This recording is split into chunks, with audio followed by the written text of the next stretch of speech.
Hello po.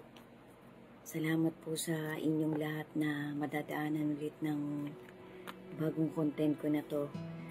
WWTH po, Season 27, Chapter 8, Book 8, bali Part 14. Part 14 na tayo, guys.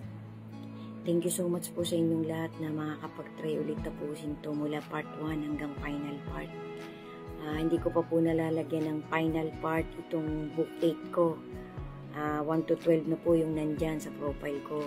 Ini-invite ko po kayo kung sino pong hindi pa nakakakita mula part 1. Nauna po yung 1 to 5. Tapos ito po nagtutuloy-tuloy po ito from part 6. Tapusin nyo po guys para po ito sa dagdag booster ng bawat isa sa atin. Para tumibay pa po lalo ang pagmamahal at faith natin sa ating Panginoon through His begotten Son, our Lord Jesus. Amen. So guys, sabi ko nga po dun sa part 13, gusto ko po munang tuktungan sandali yung nandyan na po sa profile ko na yan. Kung try nyo pong tingnan nyo po, dalawa po yung gusto kong tuktungan dyan. Yung isa po, yung napanood ko na na inilagay ko din po dyan kasi naging on this day po. Hindi ko po matandaan, basta few days ago pa lang po yun. Excuse me po. Kasi parang parang gusto ko pong i-repost ulit yung content ko na yun. Kaso po medyo mahaba po yung part nun. Paiiksiin ko na lang po, isasama ko po dito sa season 27 ko kasi tungkol po yun sa mga apostol ng ating Lord Jesus. Kasi nabanggit ko rin po dun sa chapter 6 ko at saka sa chapter 7 ko na ire-reminis ko po yung mga pinagdaanan po ng mga apostol ng ating Lord Jesus. Yung mga vital lang po ang i-mention ko dito sa chapter 27 na nagawan ko na rin po ng mga notes.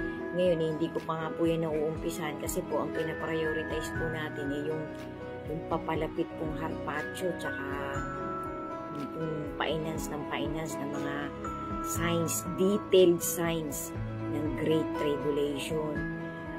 Ako po guys, pero lang po, honest to goodness po.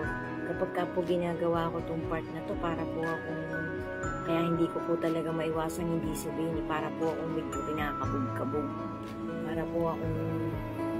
Para pong nandun pa rin po yung pagkabalisa ng isang taong normal na nag-aalala na any moment may kakaiba talagang mai-encounter.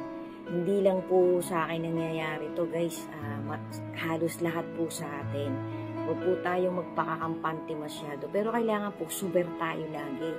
Kailangan po kumbaga sa kahit anong busy natin, be vigilant. Lagi po tayong alerto.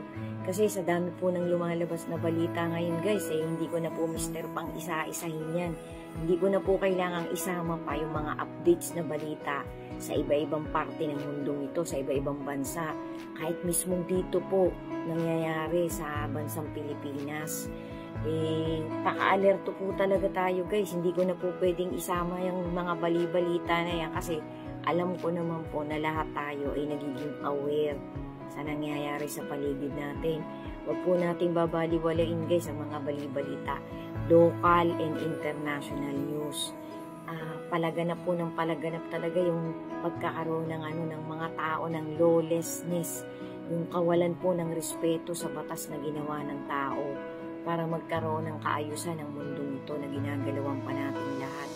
Kasi po yan, isa din po yan sa palatandaan na palaganap ang lawlessness, ang kawalan ng respeto sa batas ng tao para magkaroon ng kaayusan.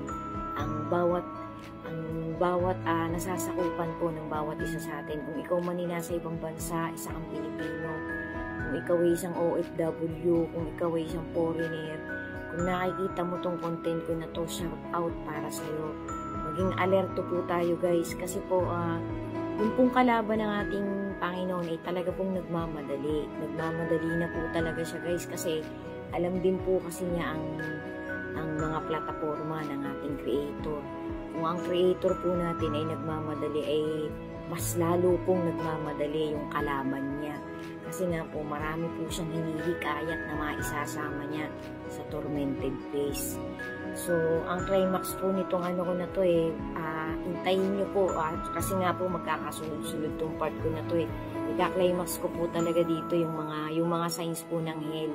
Yung talaga pong mga na-notes ko na, tapos yung update pa rin po yung talagang tungkol sa tribulation.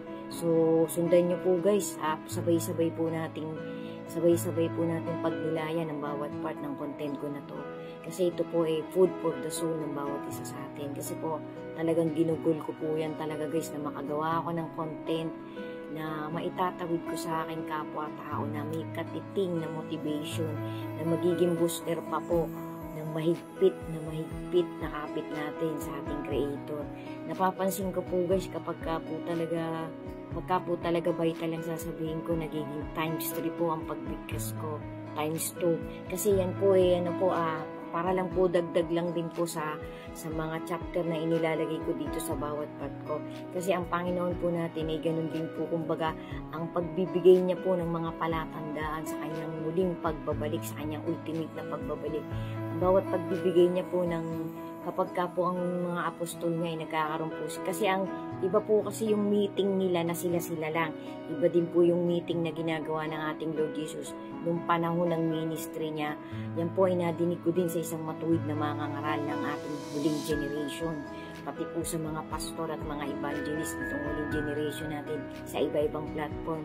Ang Panginoon po natin nagiging 2 ulit o 3 beses na pong binibigkas ang mga tagubilin niya sa pagka po vital.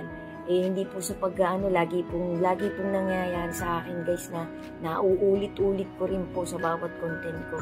Lalo na po kapag vital po yung sinasabi ko guys. Pansinin niyo po. So magpasalamat po tayo guys, kasi po talagang mga nakakakita po ng content ko ramdam ko po guys, lahat po tayo may faith. Kahit po maliit lang ang faith natin, natutuwa po sa atin ang ating Panginoon. Kapag tayong lahat nagsasama-sama, nagkakaroon tayo ng interaction, ang nagiging topic natin ay ang ating Creator, ang motivation niya, ang mga banal niyang salita, na pagkain po ng ating kaligtasan. Magiging bala po natin yan sa mga paparating na predicament, ng mga pangyayari na kinakaharap po ng universe nito. Sabi nga po nung monk na nandyan na din po, nabanggit ko na rin po sa isang part na to ng season 27 ko.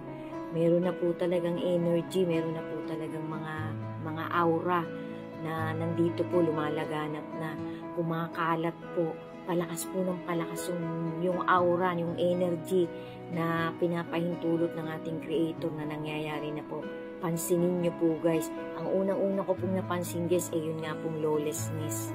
Yung lawlessness sa isang specific na bahay, sa isang specific na government, sa isang specific na organization. Meron po akong napanood guys, ang ganda po ng pagpapaliwanag ng babaeng to. Isa po siyang graduate din po siya. Ang mga sinasabi niya po nag-aano po siya, nag-open the eyes po siya, parang kinakatok niya po lahat ng nakakapanood ng content niya. Binubulgar niya po yung mga kumbaga mga sensitibong usapin. Pero ang ganda po ng pagpapaliwanag ng babaeng ito.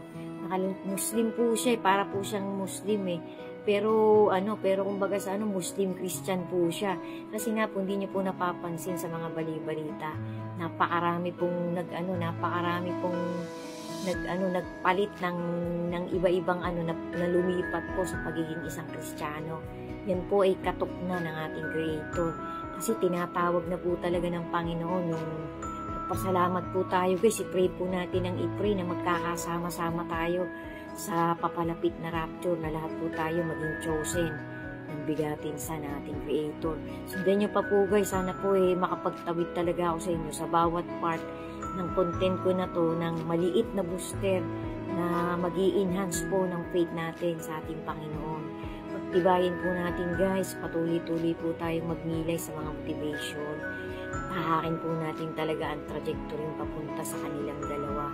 Sila po ang ating bala, sila po ang ating matibay na shield na panlaban natin sa lumalaganap na apostasy at materialism sa mundong ginagalawan natin.